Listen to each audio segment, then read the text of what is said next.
With the federal election just around the corner, healthcare has become a major battleground between the two major parties. Both Labour and the Coalition are making big promises, each trying to outdo the other in their commitment to Medicare and ensuring Aussies have access to affordable healthcare. Labour has pledged a significant $8.5 billion boost to Medicare, vowing that 9 out of 10 Australians will have their GP visits fully covered. But the Coalition wasn't going to be left behind. They matched Labour's commitment and threw in an extra $500 million for good measure. The political tug-of-war over Medicare funding is well and truly on.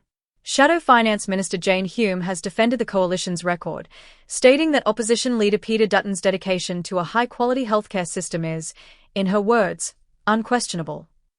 Speaking with Sky News Australia, she was quick to highlight the Coalition's track record in ensuring essential services remain well-funded and accessible. According to Hume, it was Dutton who first pushed for Medicare funding to cover 10 additional mental health places in his budget-in-reply speech. She insists this move is just one example of the Coalition's unwavering commitment to healthcare. However, with both parties now throwing around billions in funding promises, one big question looms. Where's all this money coming from? Now, let's be real, both sides have been making big spending pledges left, right, and center. Fiscal responsibility? It seems to have taken a bit of a back seat in this race to win votes. The Coalition, which has long prided itself on financial discipline, is now promising billions in additional healthcare spending. So, were they backed into a corner by Labour's announcement? Jane Hume doesn't think so. She insists the Coalition has been consistent in its commitment to essential services and wasn't simply reacting to Labour's move. In fact, she argues that the government's handling of Medicare over the past 3 years has been lacking, criticising Labour for what she calls a sluggish response to real issues in the healthcare system. One of the key points of debate is the rising cost of seeing a GP.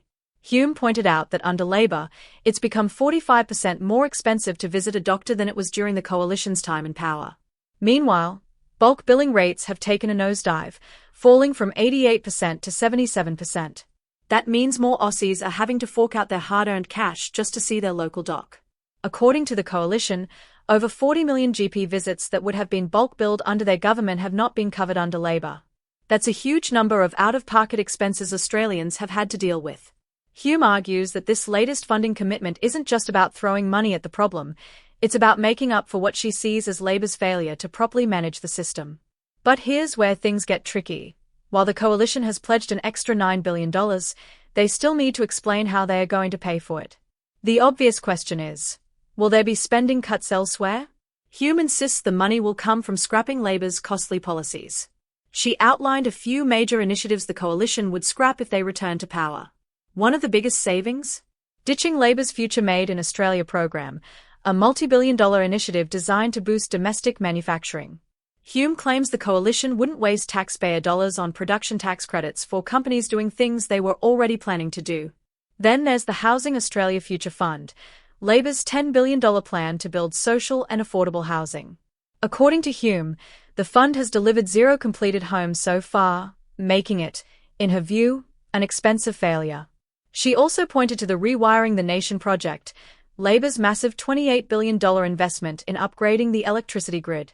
Hume argues that stringing up 28,000 kilometres of new transmission lines is unnecessary and costly, stating, that's the equivalent of going around the circumference of Australia twice.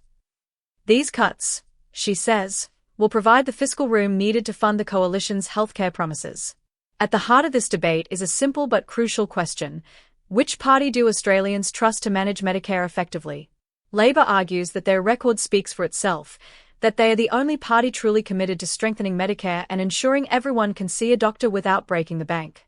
The Coalition, on the other hand, says that while Labour likes to talk big about Medicare, their actual record has been underwhelming, pointing to rising costs and declining bulk billing rates. But in the end, it's not just about who can throw the most money at the problem, it's about whether those dollars are actually spent wisely. With both parties now making massive funding commitments, voters will need to decide which side has the best plan to fix the system without driving the budget into the ground. As we inch closer to Election Day, this healthcare debate is only going to heat up. Will Aussies stick with Labour's vision for Medicare, or will they back the Coalition's alternative? One thing's for sure, there's a lot more to unpack before Australians head to the polls. That's it for today's breakdown of the Medicare funding battle. What do you think? Are these healthcare promises solid, or just election sweeteners? Let us know your thoughts in the comments below.